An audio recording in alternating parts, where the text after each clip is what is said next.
Hi les fétiches, j'espère que vous allez tous bien. Ici Reine Karaba de la chaîne Trembler de joie. Aujourd'hui, je vous accueille pour ma toute première vidéo. Oui, je suis un petit peu stressée, mais j'essaie de ne pas le montrer. Dans laquelle je vais vous donner les 3 étapes qui, selon moi, sont les plus importantes pour réussir à accompagner, aider un proche lorsqu'il ne va pas bien.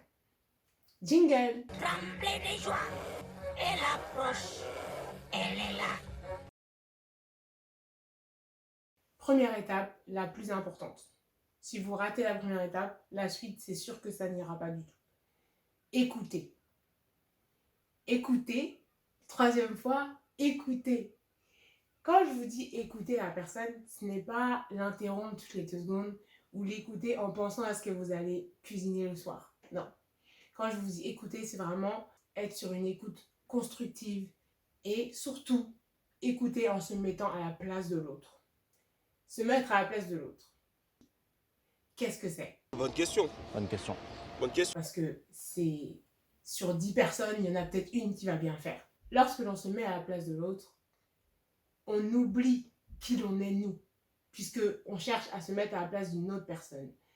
La personne, elle a eu une vie, elle a eu une éducation, elle a des valeurs, elle a une personnalité, elle a un caractère que nous n'avons pas forcément. Donc, il faut oublier qui l'on est. C'est limite sortir de son corps pour rejoindre un autre. Oui, c'est bizarre dit comme ça. Ça fait un peu fantôme bizarre. Mais c'est ça. Sortir de son corps et rejoindre un autre corps pour vraiment comprendre ce que l'autre ressent. Première étape. Écouter en se mettant à la place de l'autre. La personne a tel besoin, avec tel caractère, telle personnalité. Comment faire pour lui apporter une solution qui ira avec qui elle est, elle, et non pas qui je suis, moi. Deuxième étape, la solution. Attention, peut-être que vous allez vous arrêter à la première étape. Des fois, il y a des personnes qui viennent vous voir juste pour parler, sans même vous demander une solution. Et ça, il faut savoir le voir. Parce que lorsque vous apportez une solution alors que la personne n'en a même pas envie, la solution, elle ne va même pas être utile, puisque la personne ne l'entendra à peine. La personne, elle vient vous voir pour vous parler et vous lui parlez de solution. Elle va se dire, mais... Rien à foutre. Et c'est ce qui se passe très, très souvent. Donc, si la personne vient vous voir en vous disant, je ne vais pas bien, j'ai besoin d'aide. Ok, je t'écoute et du coup, je vais chercher à t'apporter une solution. Si la personne vient juste vous dire, je ne vais pas bien, quelque chose ne va pas, j'ai besoin de te parler. Là, la personne, elle ne vous demande pas une solution, elle est juste en train de vous dire, j'ai besoin d'aide, écoute-moi, j'ai besoin de parler, j'ai besoin d'extérioriser quelque chose. Après, une fois qu'elle aura parlé, vous saurez si elle a besoin d'une solution ou pas, mais pour le moment, juste écoutez-la et réfléchissez dans votre tête à ce qui pourrait l'aider. Si vous sentez que la discussion, ensuite, elle évolue vers une solution, alors, warning, warning, warning, warning. Si vous ne vous sentez pas capable de lui apporter une solution, ne vous forcez pas. C'est possible et c'est normal. Combien de fois j'ai été dans des situations où je ne savais pas comment aider la personne et je lui ai dit très clairement, je suis là pour toi si tu as besoin de parler, mais je ne sais pas comment t'apporter une solution, ça dépasse mes compétences et il n'y a rien de mal à ça. Il vaut mieux ne pas conseiller quelqu'un plutôt que de mal la conseiller dans une situation de détresse. Donc, deuxième étape, lui apporter une solution si elle le demande. Apporter la solution, pareil, on est toujours dans le fait de se mettre à la place de l'autre.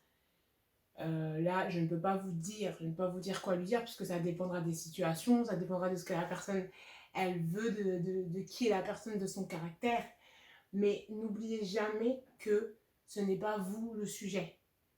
Ne vous dites pas qu'est-ce que moi j'aurais fait. Dites-vous qu'est-ce que je peux lui apporter comme solution qu'elle sera en mesure de faire et qui lui apporteront de l'aide. Ce sont vraiment des réelles questions à se poser. Le sujet principal, ce n'est pas vous, c'est la personne qui n'est pas bien. Troisième étape, accompagner la personne dans cette solution. Imaginons que vous êtes face à une personne, voilà, elle vous a expliqué son problème. Vous lui avez apporté une solution qui apparemment lui va, qu'elle a envie de mettre en place. accompagnez-la. Dites-lui, je t'ai écouté, je t'ai compris, je t'ai apporté une solution, maintenant je vais t'aider à aller mieux. On va essayer de le faire ensemble. Je sais déjà ce que vous allez me dire. Oui, parfois, il y a des personnes qui ont besoin comment dire, de guérir seules, qui ne doivent pas être accompagnées, qui ont besoin vraiment d'être seules dans leur guérison, c'est vrai. Mais là, la personne, elle est venue vous voir. C'est-à-dire qu'elle a fait le geste de vous dire, j'ai besoin d'aide. Donc, il faut l'aider. Parce que si vous la laissez, le risque, c'est qu'elle ne mette pas en pratique ce que vous lui avez conseillé de faire.